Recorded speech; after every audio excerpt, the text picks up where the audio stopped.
श्री पंडोकर सरकार त्रिकालदर्शी दिव्यवार में श्रद्धा मंच के माध्यम से अमावस्या पर्व से पंचमी एवं दसवीं तिथि तक होने वाले पर्व को अब 365 दिन में परिवर्तन किया गया है। भक्तों की आस्था, भक्तों का विश्वास, भक्तों की पुकार से पंडोकर धाम में आने वाले भक्त अब 365 दिन रात दिन पंडोकर धाम की यात्रा के लिए देश के नहीं देश विदेश से कोने कोने से लोग पंडोकर धाम पधार रहे हैं। अब पंडोकर धाम अमावस्या पर्व का ही एक पर्व नहीं रह गया, अब ये 365 दिन का पर्व हो गया है। वैसे तो अमावस्या पर्व यहाँ का मूल पर्व है, पंचमी तक ये पर्व चलता था। पांडवों ने यहां 5 दिन समय बिताया, अमावस्या से और पंचमी तक, इसलिए यहां का मूल पर्व अमावस्या से पंचमी है। लेकिन अब 365 दिन भक्तों का आना जाना, भारी भारी संख्या में भक्तों का यहां रात दिन रहना, 24 घंटे पंडोकर धाम में पाठ जाप अनुष्ठान करना, पुजारी और ब्राह्मणों और संतों द्वारा नियम से आपका दर्शन कराना, पूजन कराना, पाठ कराना, ये सब हनुमान जी पंडोकर सरकार के दरबार की महिमा का अब दिव्य दर्शन आप सभी भक्त पा ही रहे हैं। बड़े सौभाग्यशाली हैं कि आए हुए वक्त और सोशल मीडिया पर श्री पंडोकर सरकार त्रिकालदर्शी देव दरबार, श्री पंडोकर सरकार धाम यूट्यूब नामक चैनल पर के माध्यम से, इंस्टाग्राम, ट्विटर के माध्यम से, फेसबुक के आदि आस्था चैनल, आस्था भजन टीवी के माध्यम से आप पंडोकर सरकार दरबार देख रहे हैं। श्री पंडोकर सरकार त्रिकालदर्शी देव दरबार आपके अंतर्मन में क्या चल रहा है, आपके क्या परेशानी है, आप क्या विषय लेकर आए हैं, आप क्या चाहते हैं, इस विषय पर श्री पंडोकर सरकार के दरबार से आपके आंतरिक प्रश्नों को समझते हुए प्रश्न का उत्तर देकर मार्गदर्शन पीठ की ओर से, श्रद्धा मंच की ओर से किया जाता है। साथ ही बहुत सारे ऐसे प्रश्न हैं जो नहीं बताए जा सकते, लेकिन उस पर भी प्रकाश डालते हुए आपके संबंधित विषय की ओर ही, उसके विषय के विशेषज्ञों की ओर, उस विषय को छोड़कर इशारा कर दिया जाता है कि अमुक विषय के आचार्य, अमुक विषय के डॉक्टर्स, अमुक विषय के वैद्य या कोई अन्य विषय जो है जो दरबार से संबंध नहीं है, तो उसी विषय विभाग की ओर इशारा कर मार्गदर्शन कर दिया जाता है। बहुत सारे ऐसे विषय हैं जो मेरे दरबार में बताए तो जा सकते हैं, लेकिन समाधान कानून के द्वारा से होता है, तो कानून की ओर ही इशारा करना होता है। ये धाम से आशीर्वाद लीजिए और कानून की शरण में जाइए, सफलता प्राप्त होगी। कुछ ऐसे विषय हैं जो बीमारी है, आपके स्वास्थ्य में जो गति अवरोध, स्वस्थ होने में जो बाधा बन रही है, उसके लिए डॉक्टर या वैद्य के लिए इशारा किया जाता है। लेकिन जो प्रेत बाधा के द्वारा है, तंत्र बाधा के द्वारा है, टोटक टाउ इत्यादि के अंतर्गत द्वारा है, तो उसमें आपको औपचार एवं मार्गदर्शन कर दिया जाता है कि आपकी किसी भी प्रकार की बाधा न रहे। यदि लाभ मंत्रों से मिलना है तो मंत्र विधान दिया जाता है, यदि यज्ञ से लाभ मिलना है तो यज्ञ का विधान दिया जाता है, अनुष्ठान या किसी पठन पाठन, किसी पूजा पद्धति के द्वारा लाभ मिलना है तो वह भी आपको पाठ स्तुति बताकर कि अमुक देवता की स्तुति कीजिए, अमुक देवता को मनाइए, आपको लाभ प्राप्त होता है। साथ ही आपके चाहे पूर्वजगण हो, चाहे घर के कुल देवता हो, ग्राम देवता हो, पितृ देवता हो, उनकी ओर इशारा कर दिया जाता। श्री पंडोकर सरकार त्रिकालदर्शी दरबार दुनिया का अनूठा केंद्र है। इस पर लोग मानते भी हैं कि पंडोकर धाम पूरे दुनिया का शोध का केंद्र है। पंडोकर धाम एक ऐसी शक्ति है, पंडोकर धाम एक ऐसा दिव्य स्थल है जहां स्वयं हनुमान जी पंडोकर सरकार श्री हाथीवान महाराज विराजते हैं। इस मिट्टी में, इस रज में श्री हनुमान जी महाराज पंडोकर सरकार बसते हैं। पूज्य श्री हाथीवान महाराज बसते हैं। पूज्य श्री समाधि वाले महाराज, इंगोटा वाले महाराज बसते हैं। ये मिट्टी में बरहा धाम की शक्ति बसती है और इस मिट्टी में हनुमान बाबा के राम की भक्ति बसती है। जहां राम है वहीं हनुमान, और जहां हनुमान है वहीं हाथीवान। इसलिए राम का जाप करो तो हनुमान मिलेंगे, और हनुमान का जाप करो तो हाथीवान मिलेंगे। यदि हाथीवान महाराज जिसको मिल गए, हनुमान बाबा जिनको मिल गए, ये मान के चले कि जीवन का सभी सुख प्राप्त हो गया, सभी पदार्थ प्राप्त हो गए, समस्त प्रकार के सुख प्राप्त हो गए, समस्त प्रकार की शक्ति प्राप्त हो गई। बस राम मंत्र का जाप करें तो हनुमान तो मिलना ही है, और हनुमान जी जिसको मिल गए तो हाथीवान की कृपा होना तो तय है, सुनिश्चित है, इसमें कोई संदेह नहीं है। लेकिन श्री हनुमान जी पंडोकर सरकार को यदि चाहते हैं तो राम मंत्र का जाप करिए। पंडोकर धाम से अनेक टोटके, अनेक उपचार, अनेक उपाय बताते जाते हैं, लोग करते भी हैं। बहुत सारे लोगों को रेजेंट भी मिला, कुछ लोगों को नहीं भी मिला। क्यों नहीं मिला? कारण मैं कोई भगवान नहीं हूं, मैं कोई ईश्वर नहीं हूं, कोई मैं संत महायोगी नहीं हूं। साधु संत भगवंत ईश्वर की कृपा है कि मेरे द्वारा जो कुछ कहा जाता है वह समय अवसर आने पर फलीभूत होता है।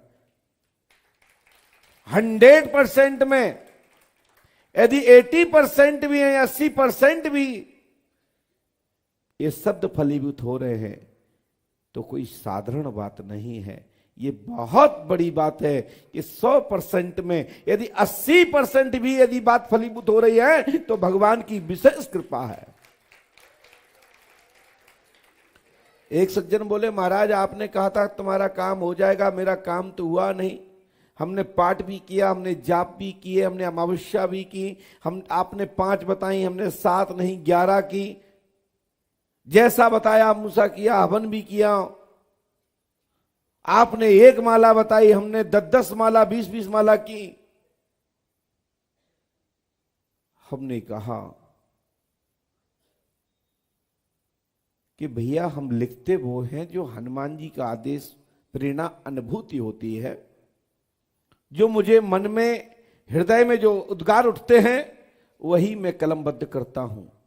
शेष हमारा पर्चा लिखा हुआ कभी गलत नहीं हो सकता, क्योंकि हम लिखने वाले हैं, लिखवाने वाले पंडोकर सरकार हैं।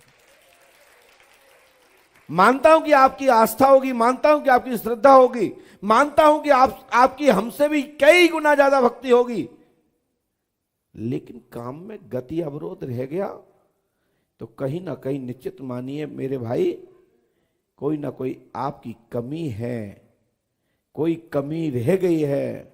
मानता हूं कि तुम्हारी भक्ति है, तब भी कोई कमी है। विचार करिए, बैठ जाइए, जब से पंडोकर धाम आए और वापस अपना एक दिन पर विचार करिए, आपको अपनी गलती महसूस हो जाएगी। इसलिए तुम्हारा कार्य होने में गति अवरोध रहा। बोले महाराज जी आपने पहले तो बताया था 2024 में हो जाएगा और अब हमने दूसरी पर्ची कटवाई तो तुमने 2026 लिख दिया, 2027 लिख दिया। भैया जी आप जितनी बार भी पूछोगे और अनेक अन्य स्थान पे पूछोगे, जैसे ऐसे उदाहरण मान लीजिए, मैं साधारण उदाहरण देता हूं, मुंबई के बारे में यहां से लिखिए कि हमें मुंबई जाना चाहते हैं, अंधेरी जाना चाहते हैं, यहां से कितने किलोमीटर है गूगल से पूछिए, तो गूगल में भी एक बराबर किलोमीटर नहीं आएगा।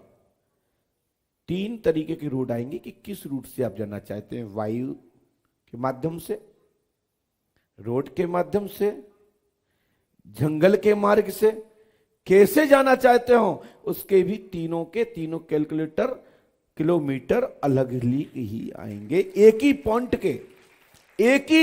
के। इसमें कारण गूगल भी एक प्ले सॉफ्टवेयर है, वो भी एक शक्ति है, वो भी एक वायु नेटवर्क के माध्यम से एक डाटा के माध्यम से आपको निश्चित करता है कि आप रूट कौन सा तय कर रहे हैं। और जो भी आप 1-2 किलोमीटर बाद यदि कोई दिशा चेंज करते हैं तो तुरंत ही गूगल भगवान कैलकुलेट होते हैं कि या तो बैक हो जाइए और नहीं तो 30 किलोमीटर और घूम के जाइए। आप कहीं कोई यह कोई बात होती है? निश्चित कहेंगे, 100% कहोगे, मैं ही कहूंगा। ये कौन सी बात होती है कि आपने कहा था 30 किलोमीटर और थोड़ी सी मेरी गलती हुई या मैं थोड़ा सा आगे बढ़ गया तो उसने कह दिया 40 किलोमीटर दूरी पर, कि भैया जितनी दिशा अंशांश आप चलेंगे उसी आधार पर उस पॉइंट को वो गूगल से गणना करेगा और दिशा अंकित करेगा कि अब इतने किलोमीटर दूरी पर या तो बैक हो जाइए या आगे बढ़ जाइए, इसमें 60 किलोमीटर दूरी पर आपकी मंजिल है।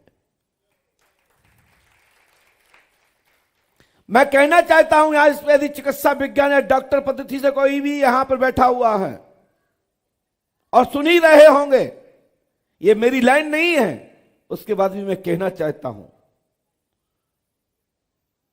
जो कोई भी मरीज पहले आता है तो आप लिखते हैं कि आपको अमुक बीमारी होने की संभावना है।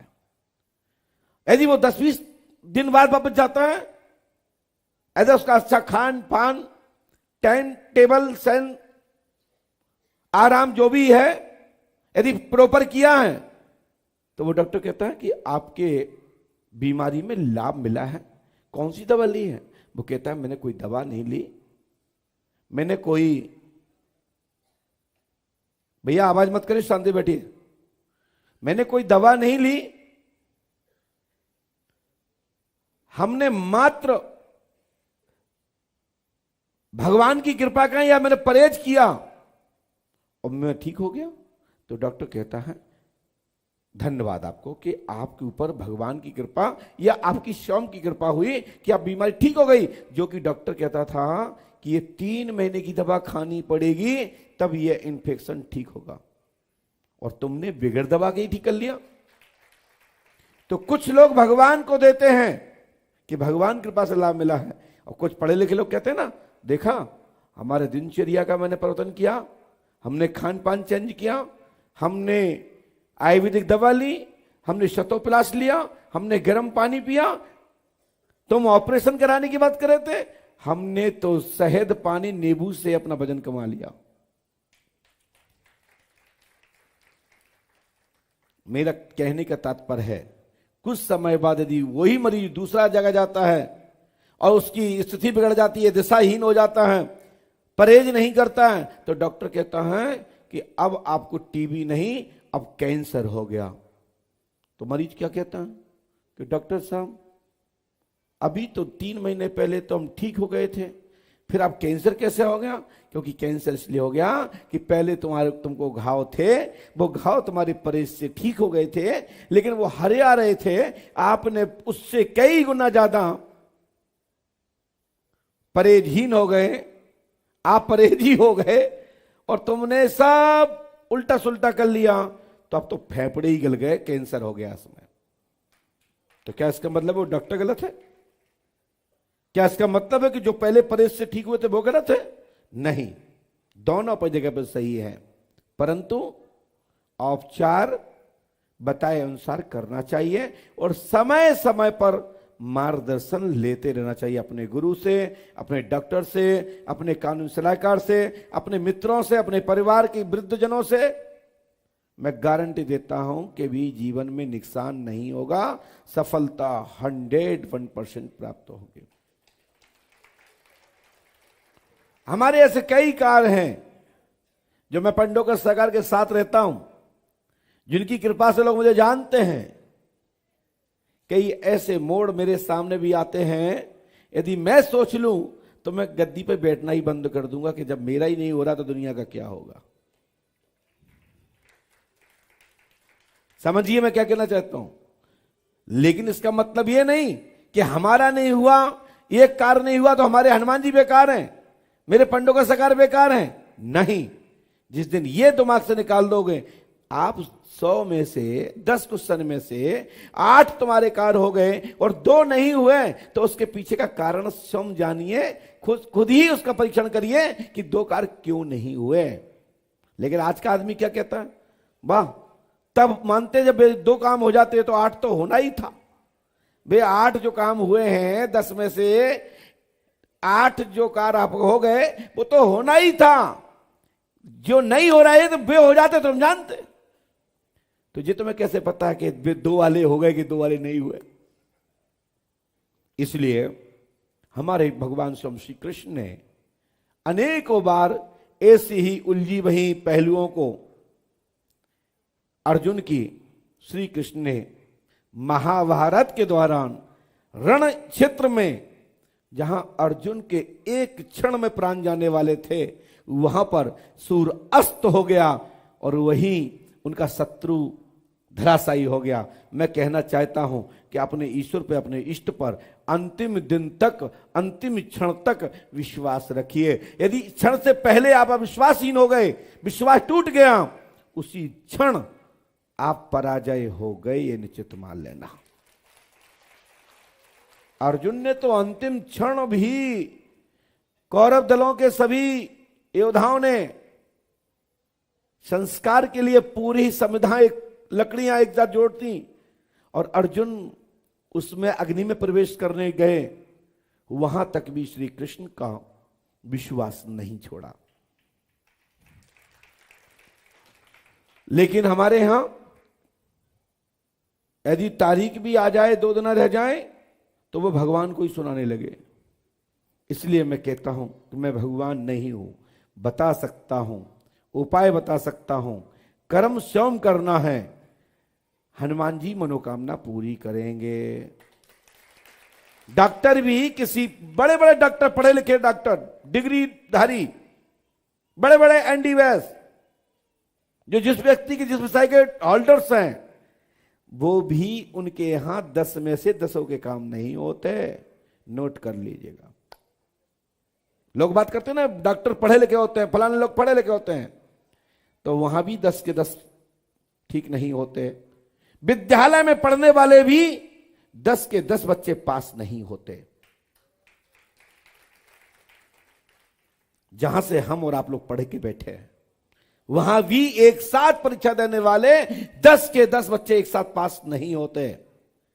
कोई 99 नंबर पाता है, कोई 85 पाता है, कोई 75 पाता है, कोई 63 पाता है, कोई 40 से नंबर यानी 40 नंबर ही पाता है, कोई सीताराम ही, 40 में तो फेल ही हो जाते हैं, लेकिन पाते हैं, पढ़ते सभी साल बार हैं। हमारे वाजपेयी जी कहते हैं कि यदि मार्क्स चाहिए 100 में 100%, तो एक अंक सूची बनवाइए और अपने हाथ घर पे भर लीजिए 100 के 100 क्वेश्चन, पास हो गए। चलेगा? क्यों नहीं ले लेते हैं ऐसे 100 के 100 अंक? 100 के 100 अंक क्यों नहीं भर लेते? क्योंकि जो तुम्हारा आचार प्रधानाचार्य होता है, जो आपका उसको चेक कर रहा है, जो मार्क्स दे रहा है, वो आपकी एक एक लाइन को पढ़ता है, आपके एक एक विषय को समझता है, उसके बाद हर प्रकार के नंबर दे करके फर्स्ट सेकंड थर्ड का निर्णय करता है कि कौन फर्स्ट डिवीजन किसकी बने। नहीं तो सबके सब बच्चे लड़ जाएं आपस में कि साहब हमारे तो 100 के 100 अंक हैं, यानी 100 के 100 अंक हैं, लेकिन विश्वास क्यों बोर्ड पर करते हो, क्या उस कमेटी संस्थान पे करते हो? क्योंकि वहां पर उसके लिए नियुक्त है। इसी प्रकार से हमारे यहां भी जो दूत हैं, जो वीर हैं, जो देव हैं, जो शक्तियां हैं, वो भी तुम्हारी एक एक दिन की गतिविधियों पर भी ध्यान रखती हैं। मैंने कल एक प्रश्न में कहा था कि नेगेटिव व्यक्ति के पास नहीं बैठना है। नेगेटिव व्यक्ति के आरे में रहोगे तो आपके अंदर नेगेटिविटी तो आ ही जाएगी। मेरी बात समझ रहे हो ना? मैंने कल कहा था, सुना था आप लोगों ने? कल मैंने अपने सत्संग में, चिंतन में ये बात कही थी कि नेगेटिव व्यक्ति के पास में बैठोगे तो नेगेटिव हो जाओगे, और पॉजिटिव व्यक्ति के पास बैठोगे पॉजिटिव रहोगे। और नेगेटिव व्यक्ति के साथ रह करके आपने एक क्षण भी मन भटका लिया तो आपका किया दिया सब बेकार। ऐसे समझो टीबी की दवाई, टीबी का एक दिन का भी नांगा हो गया, ये मान के चलो 15 दिन की दवाई खाना ही है दोहरा। और 1 महीना छूट गए तो सीधा 3 महीने की दवाई के बाद 6 महीना खानी पड़ती है। और 2-3 महीने आपने टीबी दवाई नहीं खाई तो 9 महीने कोर्स चलता है टीबी का, जानते हो? जिसको टीबी होगी या टीबी के रोग से गुजरे होंगे या डॉक्टर्स होंगे वो जानते हैं बात मैं जो कह रहा हूं।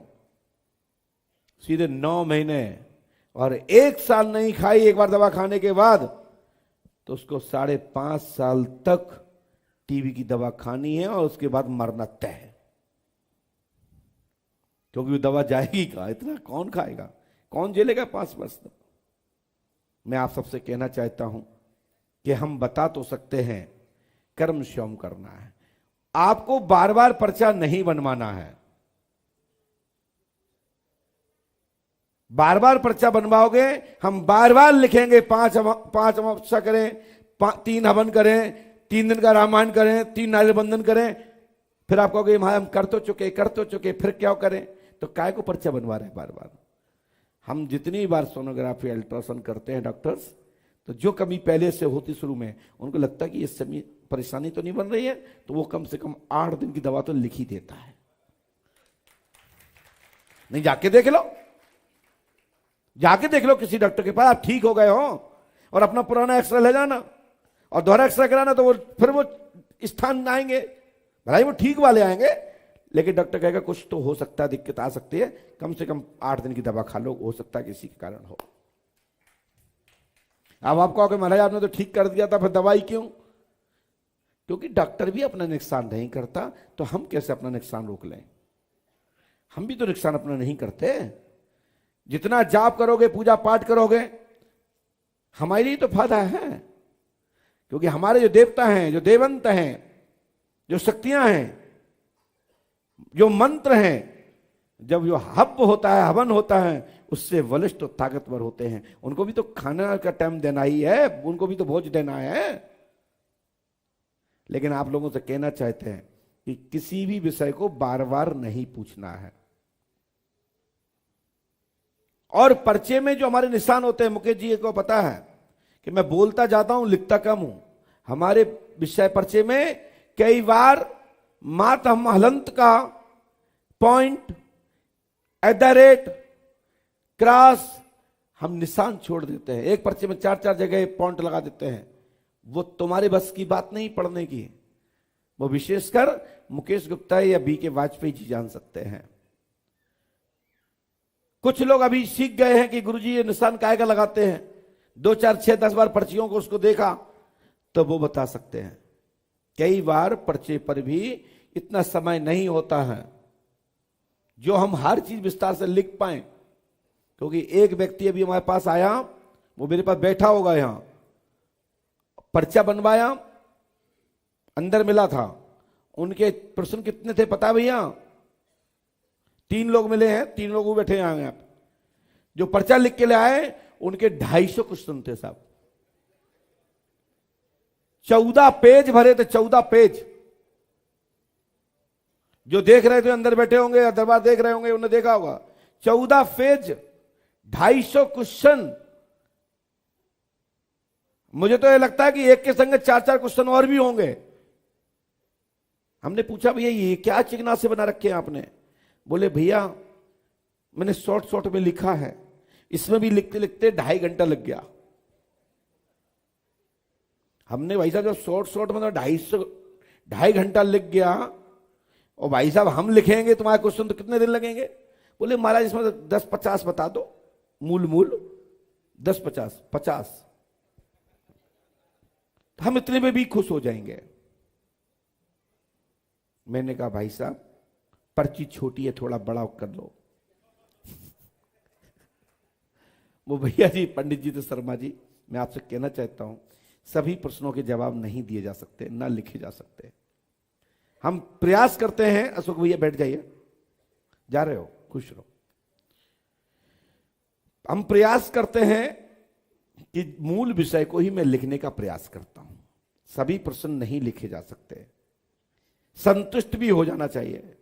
एक सज्जन आए, वो 17 क्वेश्चन ले आए, 17 मात्र सिंगल 17। वो अच्छे आदमी थे कि 17 क्वेश्चन थे। हमने उनसे कहा कि भैया आपके पर्चे में मूल तो 5 हैं। नहीं महाराज मेरे उसमें तो 17 क्वेश्चन है। मैंने कहा इस पर्चे में मूल विषय तो प्रश्न 5 ही है ना? नहीं महाराज हमारे इसमें 17 क्वेश्चन है। वो कहां भैया है 17 और 250 वाले? बैठे पीछे? हाँ भैया बता रहे हैं कि बैठे हैं। तो मेरा कहने का मतलब है कि ना तो 17 प्रश्न लिखे जा सकते हैं और ना 250 लिखे जा सकते हैं। हम प्रयास वो करते हैं कि जो मूल विषय है उसी पे मैं बताने का प्रयास करता हूं।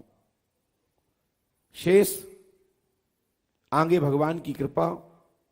कई बार हम समय मिलते, जब खाली होते हैं, कोई नहीं होता है, तो हम सुनते भी हैं और बताते भी हैं और बताया भी है। हमसे लोग यहां मिलने वाले सैकड़ों हजारों भक्तों को पंडोकर धाम से, लाखों भक्तों की संख्या में पंडोकर धाम की भूमि पर आकर के लोगों ने पंडोकर धाम की भूमि को आराध्य के रूप में, प्रातस्मरण के रूप में अपने घर में मिट्टी लगा रख रखी है, पूजा करते हैं, यहाँ के दीपक जलाते हैं, यहाँ का चित्र लगा रखा है। मैं उनकी आस्था को खत्म नहीं कर सकता, चाहे किसी को अच्छा लगे या बुरा लगे। शेष में प्रयास करता हूं। यदि मैंने कल एक बात और भी कहा था, कई बार बताने में भी गलती हो जाती है, कई बार समझने या समझाने वाले में भी गलती हो जाती है। जरूरी नहीं कि आगे वाले की ही गलती हो, गलती तो हमारी भी हो सकती है।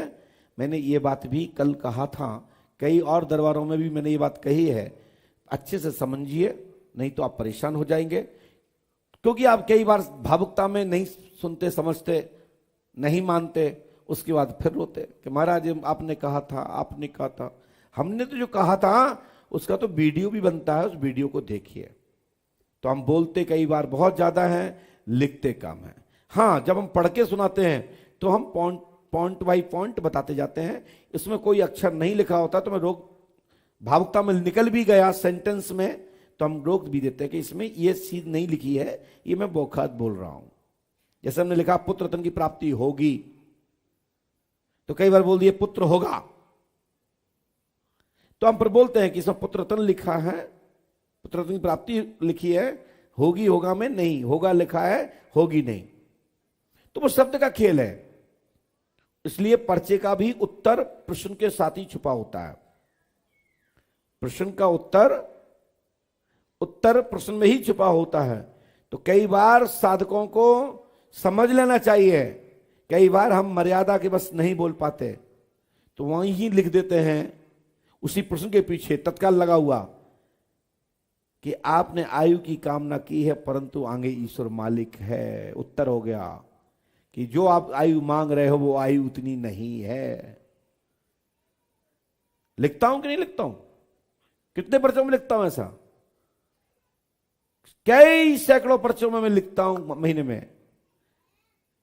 रोग हो गया, भारी रोग हो गया, अभी हम कह देते या तुम्हारी मृत्यु हो जाएगी, और उनके पहले तुम चले गए तो घर वाले तो हम पे केस कर देंगे कि महाराज आपको बोलना चाहिए था तुम्हारा बेटा मर जाएगा, मेरा पति मर जाएगा।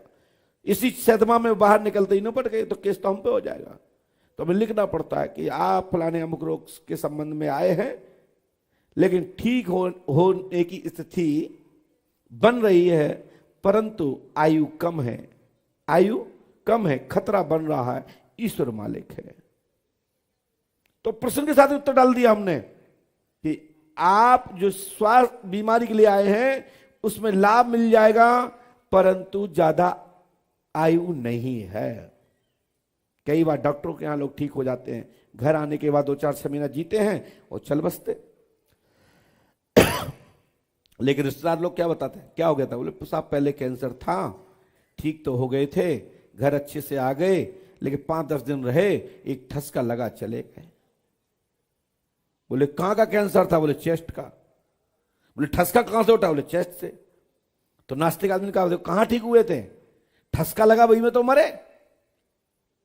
मैं आप लोगों से कहना चाहता हूं कि किसी का मौन नहीं पकड़ सकते।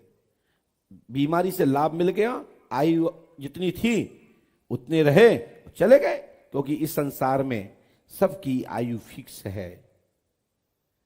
किसी को आगे जाना है, किसी को पीछे जाना है, सब कालमुख के ग्रास में पंक्ति में खड़े हुए हैं। खेलते रहो, आनंद लेते रहो, भगवान को भजते रहो, उसी में लोक और परलोक सुधरेगा।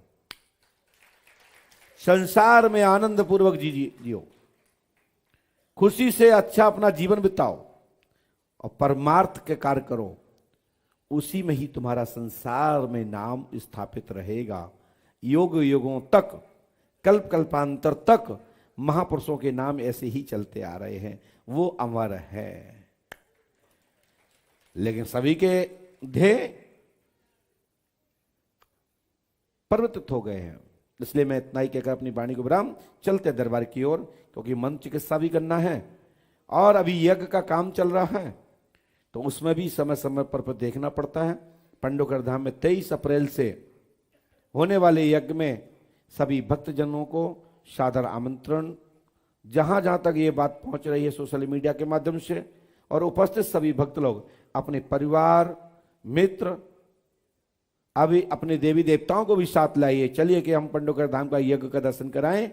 सभी पंडोकर धाम के लिए सादर आमंत्रित है। आप लोगों से अपील करते हैं कि धाम में यज्ञ में बढ़ चढ़कर हिस्सा लीजिए, हवन में बैठिए, हवन का आनंद लीजिए, सत्संग का लाभ उठाइए, और साथ ही साथ सांस्कृतिक भारतीय सनातन पद्धति के माध्यम से अनेक मंचन होंगे, उसका लाभ उठाइए। लोक नाटक अंतर्गत भजन कीर्तन कला, इस मेला में अनेक प्रकार के झूले खेल तमाशे होते रहते हैं, भंडारा लंगर चलता रहता है, खूब यहां का लाभ उठाएं।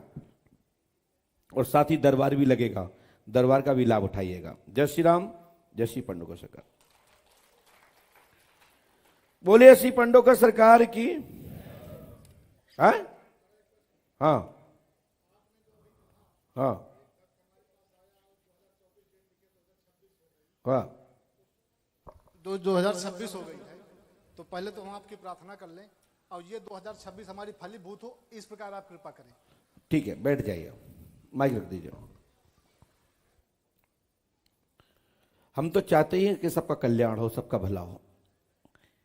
हम नहीं चाहते किसी का कल्याण नहीं हो, हम चाहते सबका भला हो, सबका कल्याण हो, और सबके ऊपर खूब पंडोकर का कृपा बनाए रखें। पूज्य श्री हाथी महाराज आप पे कृपा बनाए रखें और सभी के साथ खूब आनंद बरसे, ये मेरा आशीर्वाद है। बैठिए, चलते हैं दरबार की ओर। पर्चा